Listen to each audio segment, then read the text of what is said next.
हम इंतजार करते थे कि दिवाली के टाइम पे अमिताभ बच्चन की फिल्म रिलीज होगी, हाँ। वो देखने जाएंगे।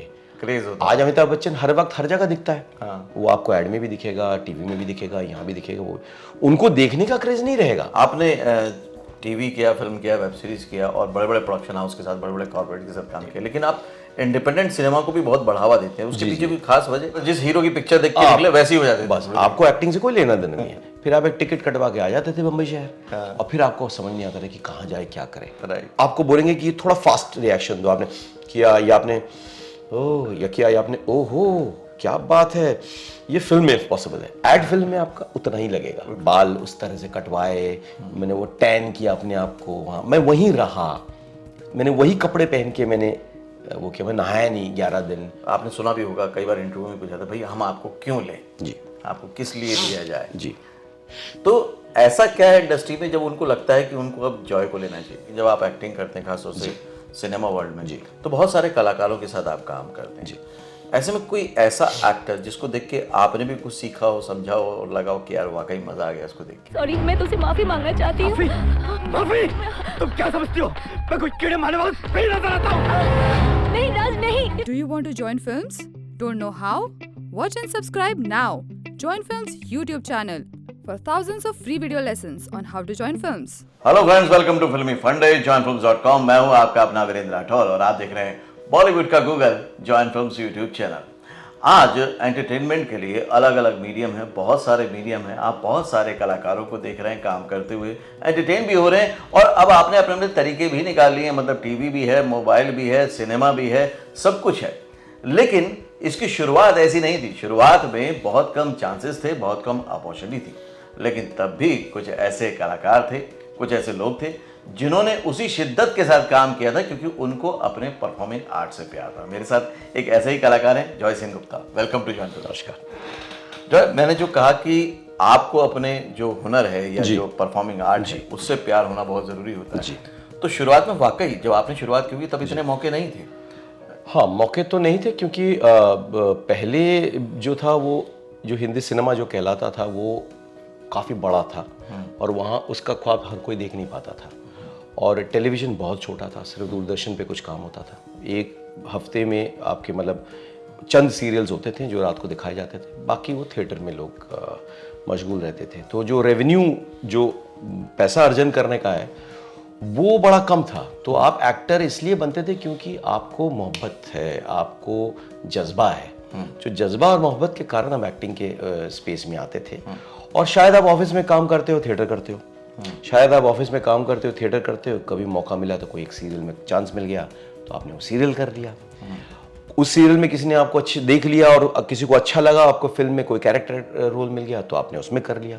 जैसे अंजन श्रीवास्तव थे। अंजन श्रीवास्तव सर जो हैं वो इप्टा ग्रुप से जुड़े हुए थिएटर करते थे, इलाहाबाद बैंक में नौकरी करते थे, कंटिन्यूअस आखिर तक करते रहे और उससे उनको कई बार टीवी में मौका मिलता, टीवी में करते थे, सिनेमा करते थे।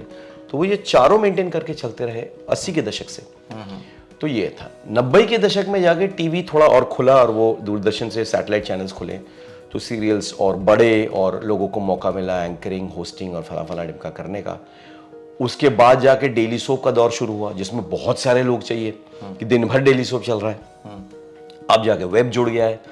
तो मीडियम्स जुड़ते रहते हैं, एवेन्यूज बढ़ते रहते हैं, लेकिन मुझे नहीं लगता कि बिना जज्बे या बिना मोहब्बत के आप इस फील्ड में लंबा दौर, लंबी इनिंग्स खेल सकते हो। क्योंकि एक्टिंग जो है वो T20 नहीं है। एक्टिंग जो है वो टेस्ट मैच सीरीज है, सिर्फ एक मैच नहीं, सीरीज है। तो करियर जो होता है वो आपके 30-40 साल के काम से गिना जाता है, 4-5 साल के यश से नहीं नापा जा सकता। तो जो आपने इसको उपमा दी कि टेस्ट मैच जैसा है, मतलब कि पैशन भी चाहिए और पेशेंस भी चाहिए, सब्र भी उतना ही चाहिए। लेकिन आजकल जैसे मीडियम बहुत बढ़ गए तो ऑब्वियस सी बात है, एक ग्लैमर को देख के एक आ गया है, एक फेम को देखकर कई लोग आना चाहते हैं। लेकिन देखा ये गया है, आप करेक्ट कीजिएगा मुझे, कि जिनमें वाकई वो प्यार और जज्बा है, जो शिद्दत है, चल अभी भी वही पा रहे हैं। जो ग्लैमर के पीछे आते हैं वो नहीं चल पाते हैं। हमेशा होता। देखिए, आप पहले भी ये था कि आप एक नाई की दुकान में बाल कटाने जाते थे छोटे गांव या शहर में, अमिताभ बच्चन का फोटो लगा होता था। आप वो देखते थे, कहते थे मुझे ऐसे, मेरा बाल ऐसी कर दो। हाँ। और आप सपना देखते थे कि आपकी आंखें मुंह आप यूं यूं करते थे कि मैं एक दिन वैसा बनूंगा। मतलब जिस हीरो की पिक्चर देख के निकले वैसी हो जाती थी। बस आपको एक्टिंग से कोई लेना देना नहीं है। फिर आप एक टिकट कटवा के आ जाते थे बम्बई शहर, हाँ। और फिर आपको समझ नहीं आता था कि कहाँ जाए क्या करें, राइट। है ना। लेकिन जो अभिनय के जगत से हैं वो इसलिए हैं क्योंकि उन्हें पता है कि यही जो है मेरा मकसद है। अब इसमें मुझे सफलता मिले ना मिले, अभिनय तो मैं नहीं छोड़ रहा, अभिनय तो मैं करता रहूंगा। अब उनका तो ऑब्वियसली उनके लिए इनिंग्स जो है वो लंबा चलेगा ही, क्योंकि उनको आप कैसे निकालेंगे, उनके पास तो हुनर है। Right. जिनके पास हुनर नहीं है उनके पास ये लॉटरी है। तो लॉटरी कभी आपकी लग जाती है, कभी नहीं लगती। तो आप लोखंडवाला के कॉफी शॉप में आपकी लॉटरी एक दिन कहीं लग जाए और ना भी लगे, लेकिन जो यही करते हैं और करते रहेंगे अच्छे से, वो उनका तो चलता रहेगा। तो ये जो स्क्रैच कार्ड कूपन है, अब तो क्योंकि मोबाइल में आ गया तो स्क्रैच कार्ड कूपन बहुत सारे ओपन होने लगे, तो कभी कभी कोई वीडियो वायरल हो जाता है या कुछ हो जाता है तो व्यक्ति के मन में आ तो जाता है कि लोग मुझे पसंद कर रहे हैं, मैं एक स्टार बन गया, क्योंकि स्टार सिंबल आ जाता है उसके साथ। तो आपने जो कहा बहुत गहरी बात कही कि तब था काम से प्यार, अब है नाम से प्यार। जी, ये दोनों डिफरेंट हो गए हैं। नहीं, ये तो होगा ही। देखिए, ये सारी चीजें जो समाज और अर्थव्यवस्था से जुड़ी होती हैं। जब समाज और अर्थव्यवस्था हमारी अलग थी, जब आपको बेस बनाना पड़ता था, मम्मी पापा क्या कहते थे कि अच्छे से पढ़ाई करो, फिर एग्जाम दो, फिर आपकी सरकारी नौकरी लगेगी जिसमें हर महीने आपको सैलरी मिलेगी, पेंशन मिलेगी, फला ढिमका, सेफ और सिक्योर्ड है। उसके बाद प्राइवेट सेक्टर बढ़ने लगा तो लोगों ने कहा कि नहीं एमबीए करो, ये करो, वो करो। फिर उन्होंने कहा कि नहीं खुद का करो, एंटरप्रेन्योरशिप। और ये तो ये अर्थव्यवस्था के जरिए आपकी मानसिकता भी बदलती रहती है। तो हमारे एंटरटेनमेंट की दुनिया में भी तो ऐसा ही है। पहले जो प्रोड्यूसर्स होते थे, एक सिंगल प्रोड्यूसर होते थे। Right. S Mukherjee films, Yash Chopra की films, BR Chopra films, single producer का विजन काम करता था। उसके बाद कॉर्पोरेट्स आ गए, तो कॉर्पोरेट कंपनी में कौन प्रोड्यूसर आपको नहीं पता, बॉडी होते हैं, अलग अलग लोग उसमें काम करते हैं। वो लोग एक ही साथ 50 चीजें बनाते हैं। पहले जो फिल्में बनती थी वो एक टाइम पे एक बनती थी। रमेश सिप्पी या जीपी सिप्पी शोले बनाते वक्त सिर्फ शोले ही बनाएंगे। आज एक कॉर्पोरेट फिल्म्स कंपनी में 3 फिल्म बन रही होगी, 2 वेब सीरीज बन रहा होगा, फला बन रहा होगा। तो आज कंजम्पशन ज्यादा है, तो हम लोग कंज्यूमरिज्म की तरफ करेंगे। पहले एक्सपीरियंस के लिए वेट करते थे, हम इंतजार करते थे कि दिवाली के टाइम पे अमिताभ बच्चन की फिल्म रिलीज होगी, वो देखने जाएंगे। क्रेज होता। आज अमिताभ बच्चन हर वक्त हर जगह दिखता है। वो आपको एड में भी दिखेगा, टीवी में भी दिखेगा, यहाँ भी दिखेगा। वो उनको देखने का क्रेज नहीं रहेगा क्योंकि वो तो दिखते ही हर वक्त। लेकिन उस समय क्या था, वो दिखेंगे ही नहीं ना, आपको सिर्फ फिल्म में दिखेंगे। तो एक मोह माया का मामला था वो दोनों के बीच में, तो वो तो खत्म हो गया है। अभी कंजम्पशन का जमाना आ गया है, आप कंज्यूम कर रहे हैं दिन रात। मैं भी अगर मेरे पास मोबाइल है और मैं चल रहा हूँ, उस जर्नी में हूँ, तो कुछ ना कुछ तो मैं कंज्यूम कर ही रहा हूँ। तो कंजम्पशन एक चीज है, आप खाते हैं फिर वो निकल जाता है, फिर आप नया कुछ खाते हैं, ये होता है कंजम्पशन। और एक्सपीरियंस जो कला की आप बात करते हैं, क्योंकि आपके ऑफिस में मैंने देखा कला के ऊपर लिखा हुआ है, कला एक एक्सपीरियंस है। आप एक कविता पढ़ते हैं रामधारी सिंह दिनकर का, वो आपके साथ जिंदगी भर रहता है, वो कभी आपकी जिंदगी से निकलेगा नहीं। वो कंजम्पशन नहीं है कि आपने खाया निकाल दिया फिर नए कविता खाया, ऐसा नहीं है। नहीं हो सकता। आपने एक अच्छी पेंटिंग देखी, वो उसकी जो खूबसूरती है वो आपके साथ हमेशा रहेगा। आप आंख बंद करेंगे तो वो पेंटिंग आपको दिखेगी। तो कला भी कुछ ऐसा ही है जो एक्सपीरियंस देता है। और कंजम्पशन एक चीज है कि आपने एक रील देखा, हाँ हाँ हंसे हटे, दूसरा रील देखा, हाँ हंसे हटे, आगे चले गए।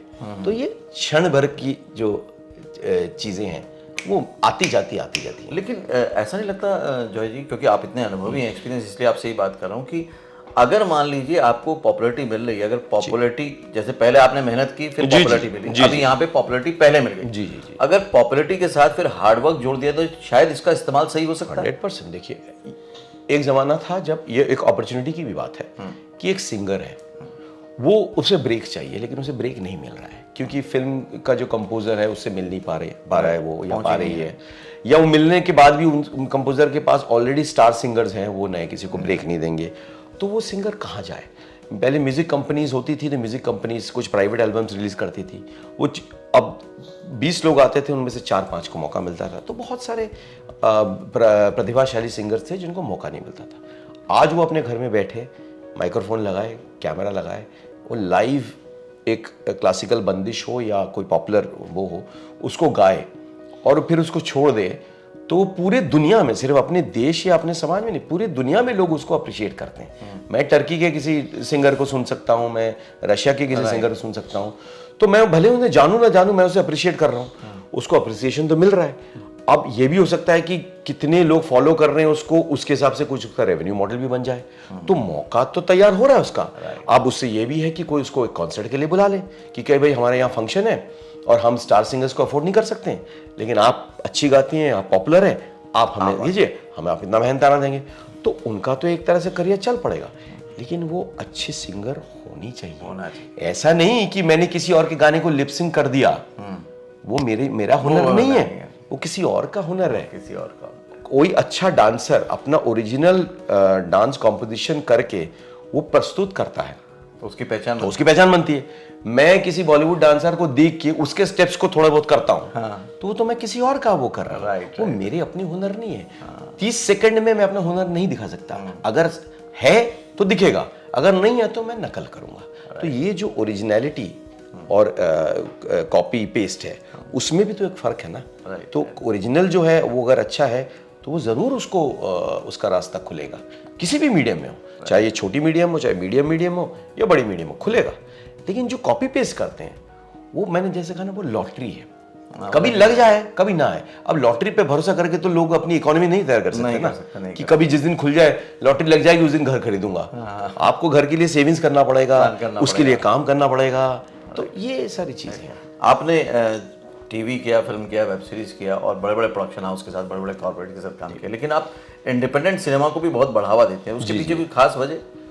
इसलिए क्योंकि वहाँ पे मुझे अपने आप को आर्टिस्ट के रूप में उभारने का मौका मिलता है। बाकी जगह पे क्या है कि वहाँ पे एक लेन देन का हिसाब होता है कि भाई आपका ये कैरेक्टर है, आपके इतने सीन्स हैं, आपके इतने दिन हैं और आपको इतना पैसा मिलेगा, और आप करते हैं काम, आपको पैसा मिलता है, आप चले जाते हैं, हो जाता है।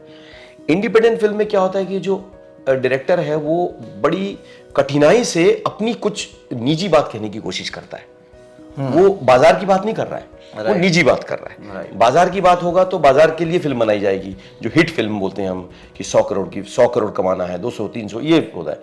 जो इंडिपेंडेंट होता है वो करोड़ कमाने की बात नहीं सोचता, वो सोचता मुझे ये बात कहनी है अपनी, मुझे ये मेरी दादी की कहानी है, मेरी गांव की कहानी है, मेरे समाज की कहानी है, मेरे समय की ये विषमताएं हैं जिनको मुझे दिखाना है फिल्म। वो कुछ अपना कहना चाहता है, उसके लिए वो स्ट्रगल करता है, किसी तरह से पैसे जोड़ता है, कभी अपने घर बेच के, कभी अपनी बीवी के गहने वो करके, फिर वो अब एक्टर्स के पास जाता है, समझ लीजिए मेरे पास आता है कि मैं ये कहने की कोशिश कर रहा हूँ। तो अगर मैं संजीदा हूँ, सेंसिटिव हूँ, तो मैं समझूंगा उस बात की अहमियत को और उसका साथ दूंगा, तो मैं फिर उसके जर्नी में जुड़ जा रहा हूँ। मैं सिर्फ अपना कुछ करके चलो पैसा दो, पैसा फेंक तमाशा देख वाली बात नहीं है यहाँ। मैं उसके जर्नी से जोड़ रहा हूँ और उसकी जो शिद्दत है, उसकी जो विजन है, उसको रियलाइज करने की कोशिश कर रहा हूँ। तो ये साझा जो हो जाता है मामला, और वहां पे साझा नहीं होता है, वहां पे सिर्फ काम दिया, पैसे लिए, चले गए। एड फिल्म्स में जाता हूँ, अपना थोबड़ा अच्छे से दिखाना है, उसको जो उनको टाइमिंग चाहिए वो करना है, 30 सेकंड के अंदर मुझे वो चीज़ें देनी है, और हो गया, फिर वो चेक लिया और चले गए। उनके विजन, उनकी जर्नी से मुझे कोई मतलब नहीं है, क्योंकि उनको भी मतलब नहीं है, तो बाजार के लिए बनना है ना। राइट। तो बाजार और निजी, इसमें हमेशा फर्क रहेगा। ओके, एड फिल्म की बात की आपने। एड फिल्म में ना रिपीट बहुत दिखता है, बार बार दिखता है ऑडियंस को, और वाकई वो 20-30 सेकंड की बात होती है। वो जो टाइमिंग की आपने बात कही, वो बहुत टेक्निकल बात है, आपने कह तो दी यूं ही आसानी से, पर उसको मैच करना आसान नहीं होता है। नहीं, वो तो नहीं होता, लेकिन एड फिल्म में क्या होता है कि आपके कुछ फ्रेम्स सेट होते हैं। आपके 30 फ्रेम्स की एक एड फिल्म होगी, 70 शॉट्स की एड फिल्म होगी, वो पहले से तय होता है, वो शॉट के हिसाब से लिया जाता है। और उस शॉट में आपको वो एक एक्सप्रेशन आपको देना है कि ये आप मतलब सुनो जी, हाँ, ये आपने सिर्फ इतना ही शॉट होगा। हाँ, तो ये आपको जो है बराबर बिठाना है, या आपके पास कोई खाना है, आपने किया उतना ही है, से आपने किया उतना, आपको बोलेंगे कि थोड़ा फास्ट रिएक्शन दो, आपने किया, या आपने ओह, या किया, या आपने ओहो क्या बात है, ये फिल्म में पॉसिबल है। एड फिल्म में आपका उतना ही लगेगा, तो उतना ही आपको मैच करना, मतलब एडिट के हिसाब से शूट है। बिल्कुल।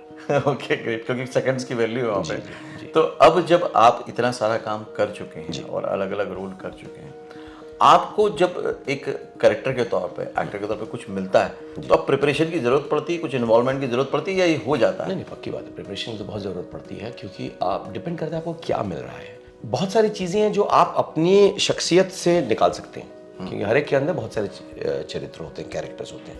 मैं अपनी शख्सियत से निकाल सकता हूँ। बहुत सारी चीज़ें आप अपनी इन्फ्लुएंस से निकाल सकते हैं कि मैंने अपने बाप को देखा है, दादा को देखा है, पड़ोसी को देखा है, सबको देखा है, तो वहाँ से कुछ लेके आप कर सकते हैं। पर कुछ चीज़ों के लिए आपको थोड़ी गहराई में जाना पड़ता है।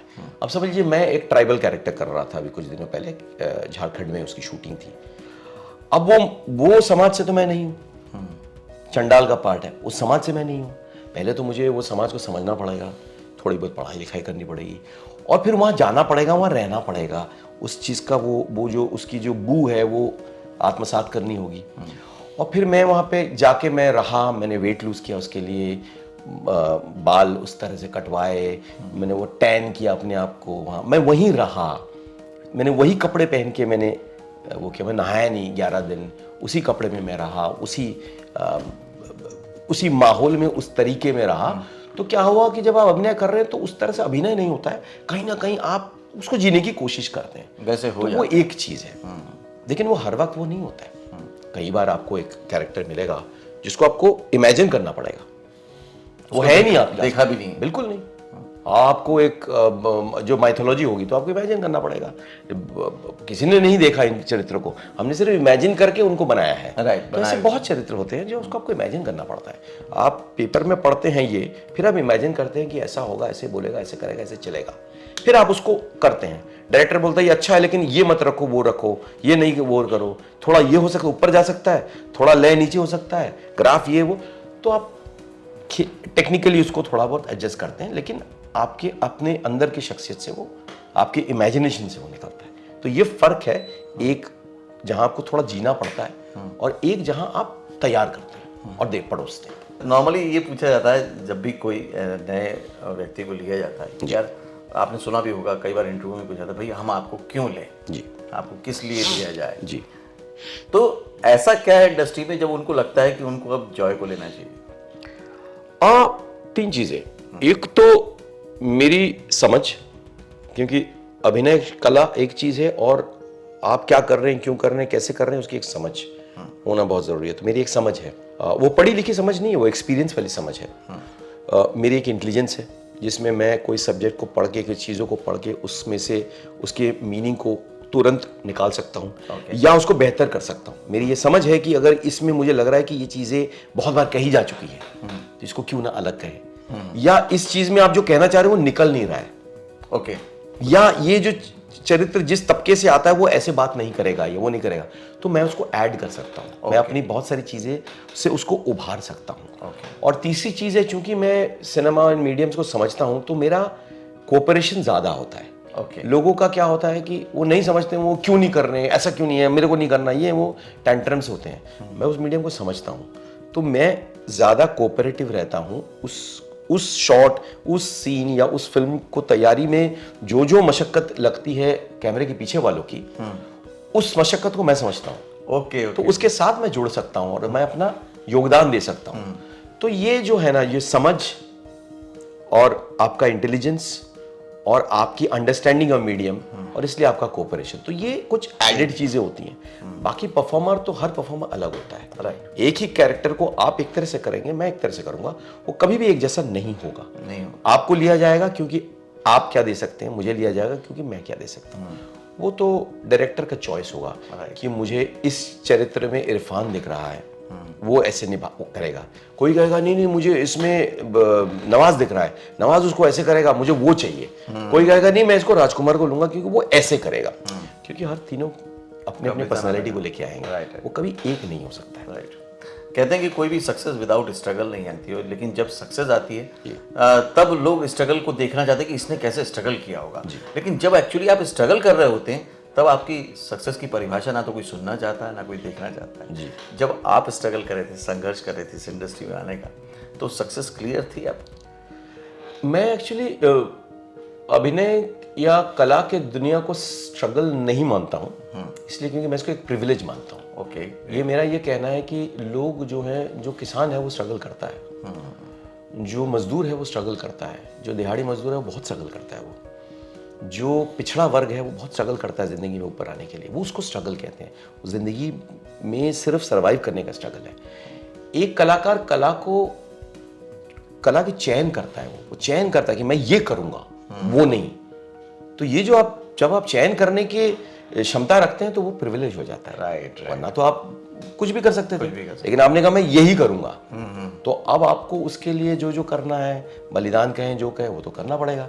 हो सकता है फैमिली की बलिदान देना हो सकता है कि आपको जो चीज़ें अच्छी लगती हैं उसकी बलिदान देना हो सकता है कि आपके कंफर्ट की बलिदान देना हो, लेकिन आपने तो चयन किया है ना। किसी ने आपको बंधुआ मजदूरी की तरह तो नहीं धकेल दिया।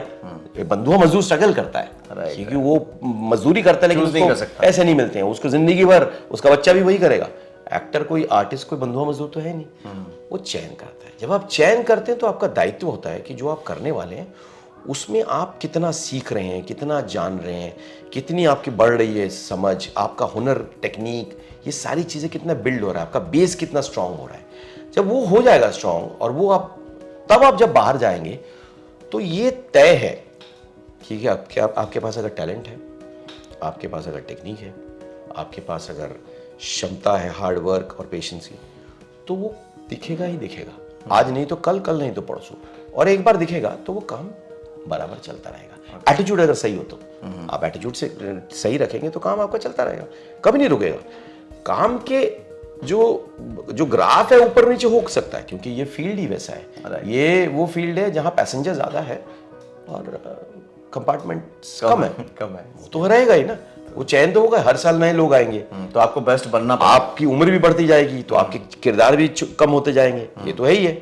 20 साल की उम्र में जो किरदार मिलेगा 30 साल की उम्र में वो नहीं मिलेगा, 40 की उम्र में जो मिलेगा 50 की उम्र में नहीं मिलेगा, 60 की उम्र में बहुत कम काम हो जाएगा।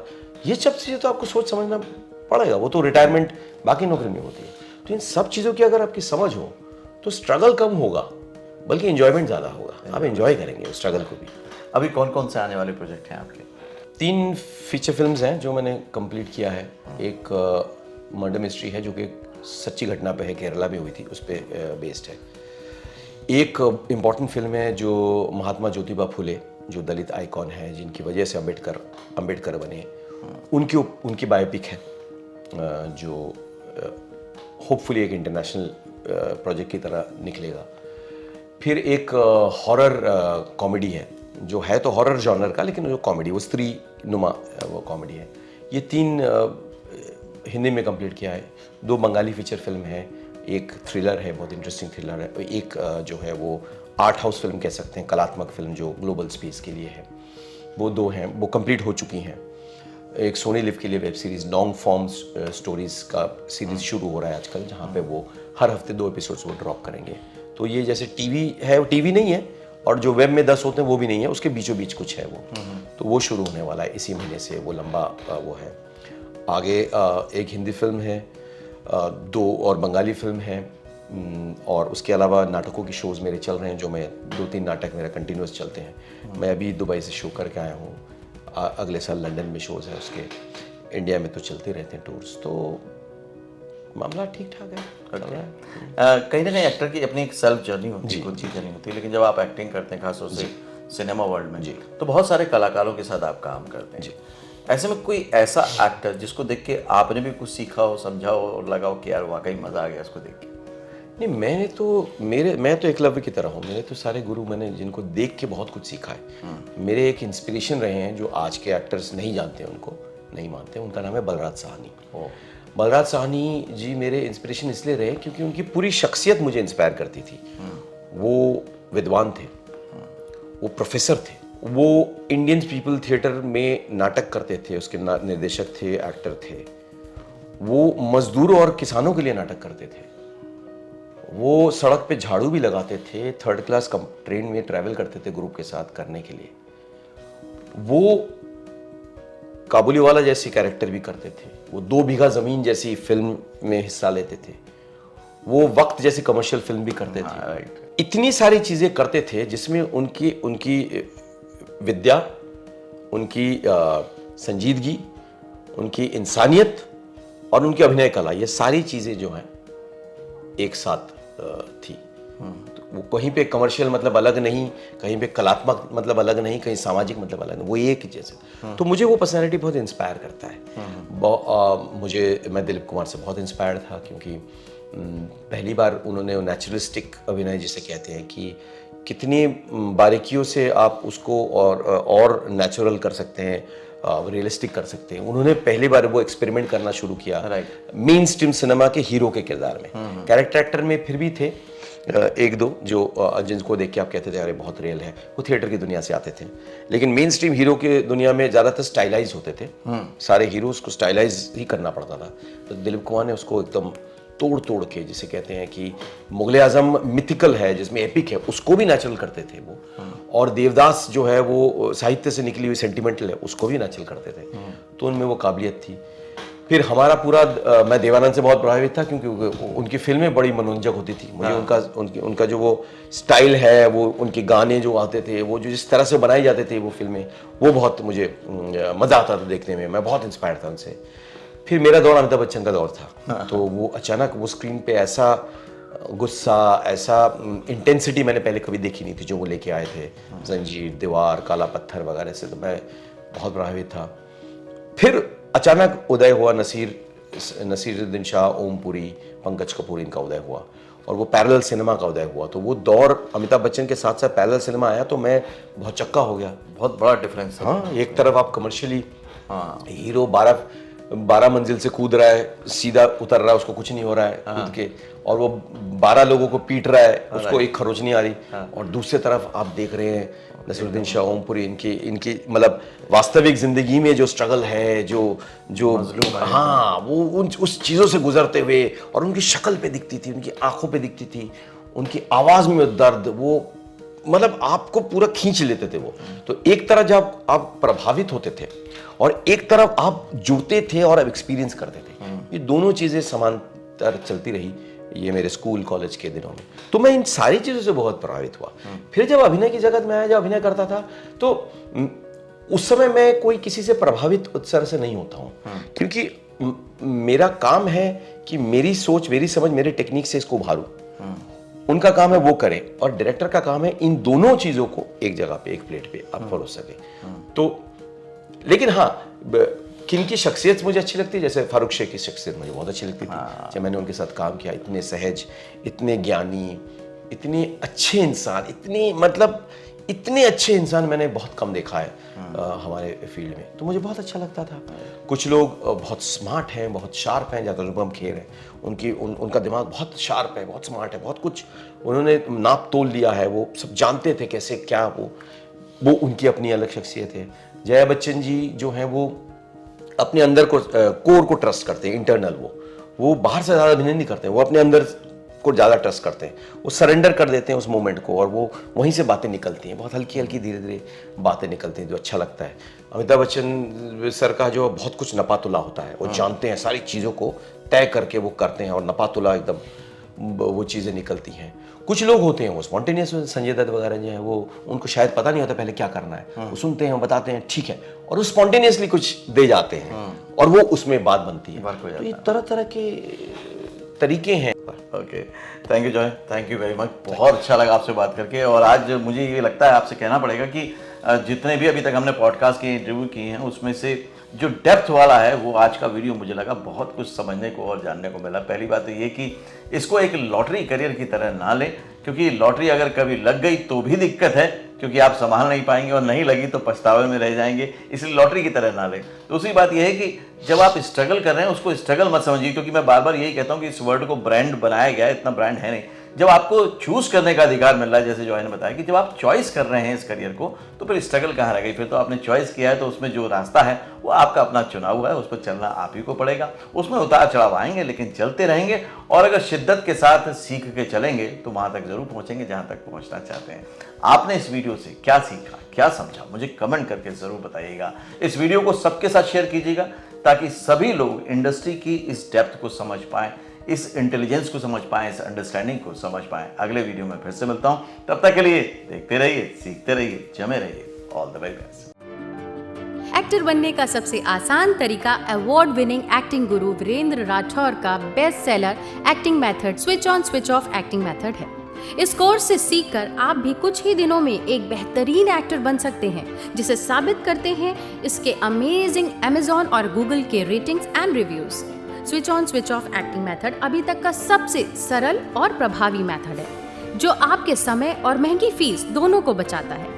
Switch on switch off acting method course book आपको Amazon, Flipkart, join films website पर अवेलेबल है।